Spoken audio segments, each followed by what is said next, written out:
So I am currently at home with COVID. I'm still ill, I'm still testing positive, so I can't go back to work, and I didn't want to spend another day watching TV series and films and YouTube videos. So I thought I would make my own video talking about my non-binary journey and creating a conversation around it. I've got a couple questions that I'll be answering just about my life, my journey, and yeah, just dive right into it, I guess.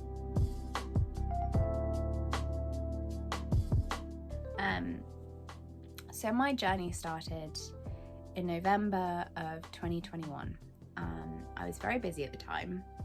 I was very burnt out, mentally really struggling, very unwell with BPD, not realised at the time that it was BPD, still undiagnosed, but I know that it was BPD. It's so obvious to me now, and I'm so much better now. I found the right meds and we're good. Well, we're hanging in. We're working on ourselves. But yeah, so it started in November 2021. I was very busy and mentally not doing very well at all. And it was through watching the new series of Sex Education where they introduced non-binary characters, and through also in the feature film that I was filming at the time, the character that I was playing was non-binary, and their pronouns was she, they, basically. And after filming it and after seeing Sex Education, I was like, holy shit. Like, oh my god. How have I not seen this before? This is me. And so I kind of dived into it, and I fully embraced it, and I lent into all the thoughts and the feelings that the whole idea of being non-binary brought up, and here I am 6 months later, still very much non-binary, and still learning lots about myself and about life and about the world, and yeah, it's been really great. So for me, non-binary means not being controlled or limited by the idea of being a woman. So it started out, my whole journey started out with me realizing that I didn't fit into the stereotype of being a woman, and exploring that more, I realized that actually I really like the idea of not having to be someone that I'm not, because I've basically been put in this box when I was growing up of this is who everyone wanted me to be, and I just assumed that that was who I was, so I just kind of went along with it. But I realize now that that is not who I was, and it's been really freeing, you know, to actually not live my life by gender limitations, because like, yeah, some days I will present to be more masculine, some days I will definitely be more feminine. It doesn't mean that I will never wear a dress again, and it doesn't mean that I will always be wearing baggy jumpers or trousers. Like, I wear whatever I want. I'm just not held back by gender stereotypes and limitations, and it feels comfortable to be referred to as they, because I don't see myself as a woman. Like, yeah, I have womanly anatomy, and I have breasts, and I have a feminine looking face, but that's because I was assigned female at birth. So of course I'm gonna look slightly more feminine, but that doesn't necessarily mean that I am. So basically, non-binary just means, for me, it means the ability to be who I want and who I am, and to figure out who I am without the limitations and judgments of societal pressure from gender stereotypes, basically. How did I come out to my friends? I had a few friends that I was honest and open with, and I knew that I could talk to them about anything, and so I did. I basically just said, yo, I've had this realization, please can you call me, I'm changing my pronouns to she, they, please can you, try to call me they when you can. I'd really appreciate it, because I'm figuring out who I am and this kind of feels right. And then I moved. I think it was just before I moved, I realised that actually I really do prefer they, so I changed my pronouns to they, she. And so the difference between they, she and she, they is the first pronoun is what that person would prefer to be called. So I changed my pronouns to they, she, because I prefer to be called they, but I didn't mind the odd she here and there. And recently I went to a non-binary support group, and I realised that actually I do want to be a fully fledged they, them. And so yeah, it's just a case of creating the conversations if you feel safe and able to.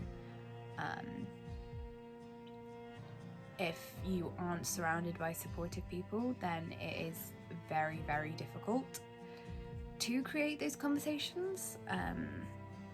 With my friends, they have been absolutely amazing, so supportive, and there are a few that I will always love and adore, no matter if they're in my life or not. So it's really nice that I can say that. I was very skeptical coming out to my family, because I didn't think that they would understand. I didn't think they would support me, just because we've gone through so much as a family, and I felt like I was adding to the tension and the pressure. So I messaged them. I messaged my family, just be like, hey, I'm changing my pronoun. I identify as non-binary. I'm changing my pronouns to she, they. No one replied. So I was like, okay, cool. And fast forward to 6 months, so literally just like last week. And my dad fully in front of my face referred to me as she, her.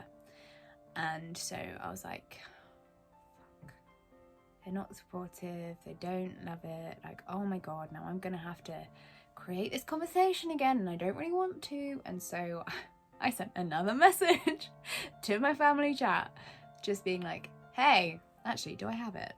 Aha, I do. Okay, so this was the second message that I sent to them. I wanted to share something with you all so you're all included and up to date. I know I have previously mentioned something similar, but I don't remember anyone really having a conversation around it, so I wanted to bring it up again.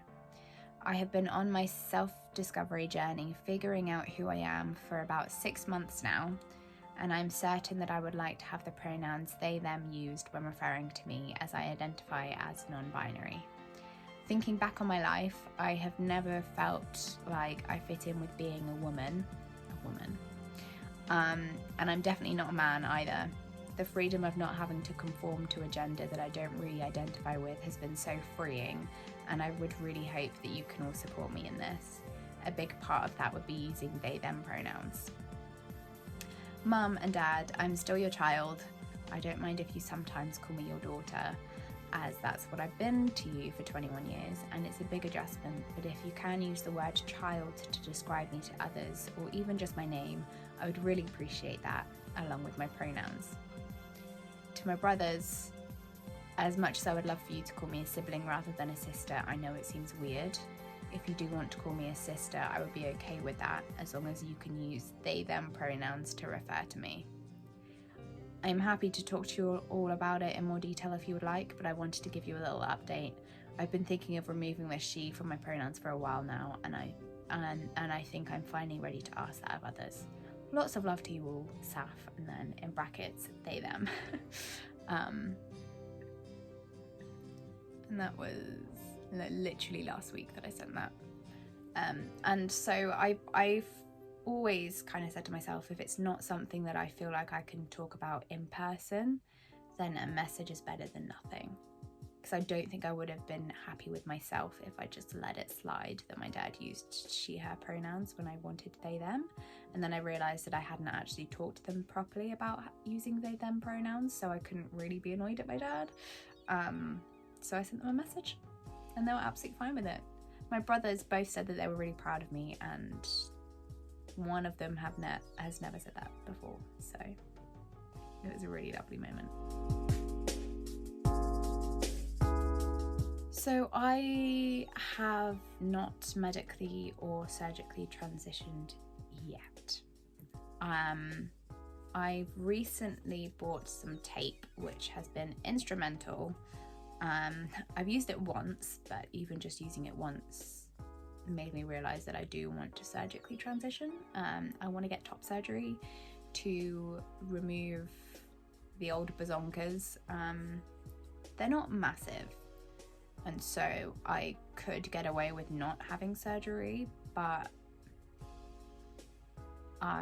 the more I think about it, the more I want it. Obviously it's a big thing to undergo and it's very expensive, and you know, it's surgery at the end of the day, so of course it has risks, but I definitely want to surgically transition. I'm still umming and ahhing at medically transitioning, so for me that would be hormone therapy.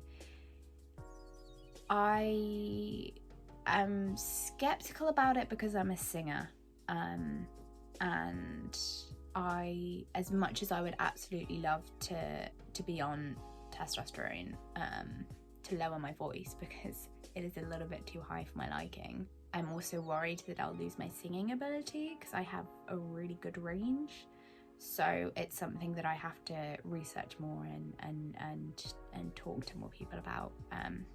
But if you are considering medically or surgically transitioning, go check out Culinary. They are bloody awesome people. I absolutely love the two of them. Both individually and together, they are, honestly, they've helped me so much.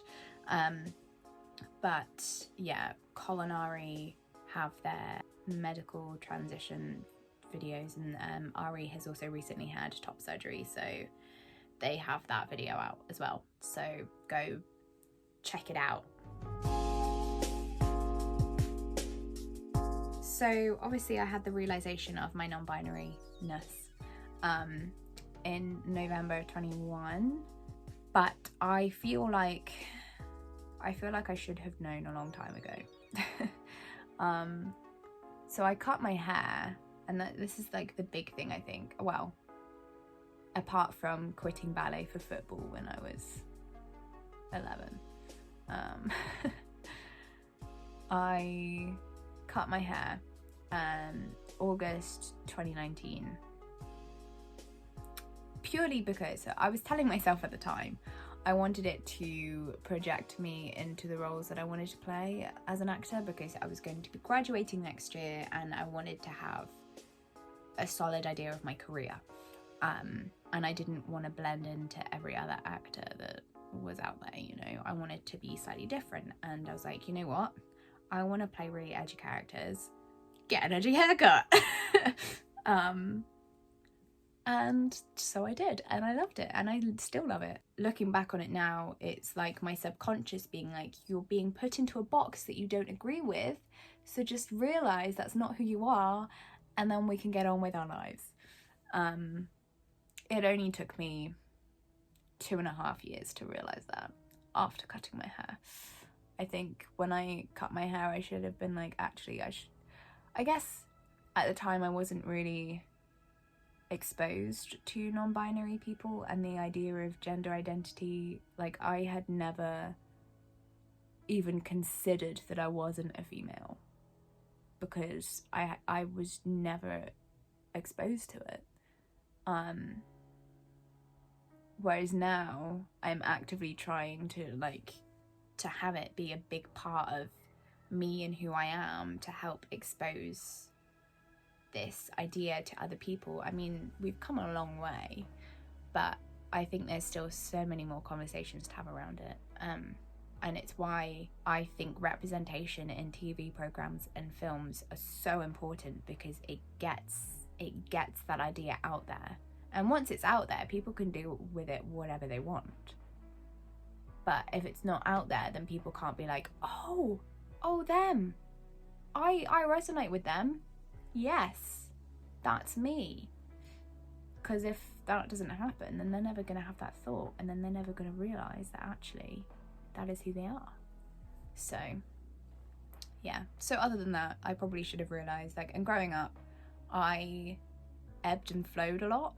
So my fashion sense kind of ebbed and flowed a lot. I'd wear a lot of long shorts and jumpers, or I would wear tight dresses and skirts, and I ended up, choosing trousers and baggy jumpers over certain other feminine clothings, purely because, well, I thought at the time it was because I was hiding my body because I wasn't comfortable in it. And I guess that is still kind of a thing for me. But it is also I have felt euphoria in masculine energy kind of outfits, like long shorts, baggy jumper. Feels so good. I love therapy. I am so thankful to the person that got me into therapy. I love them to bits. I will always scream and shout about therapy because it's helped me so much, and it's so important. And I think there's so much stigma around therapy. You don't have to be at rock bottom to go to therapy. You don't have to have anything wrong with you to go to therapy. You know how you love talking to people and telling them about your day and how you are? It's just like that, but more specialized, and you can understand yourself more. Who wouldn't want that? So if you're umming and ahhing as to whether you want to go to therapy or not, this is your sign to just go for it, because therapy is honestly incredible, and you don't have to be anything in order to go to therapy. Anyone and everyone can go to therapy, and it's the best thing in the world. But yeah, I hope you've enjoyed this video. I don't know how this is going to be received. If it's well received, ask me questions if you want to. I can make another Q&A type video. I just wanted to get my story out there and do something to take my mind away from my COVID-ness right now. But yeah, thank you so much for watching, and please check out Culinary. They are the best people in the world. They're wonderful human beings, and they deserve so much love and support. And if you have any questions or whatever, and you want me to make any more videos like this, then just ask. I have a couple short films coming up, so I am a little bit busy. But yeah, thank you so much for watching, and I hope you have a lovely day. And if you too are suffering from COVID and are looking at passing your time, then thank you for coming over to this video. If you're also ill, then I hope you get better soon. If you're bored, then I hope this has helped. If you're questioning, then I hope this has helped. If you find me on social media, then my DMs are always open to anyone and everyone. And yeah, I'm sending you so much love. Thanks for watching.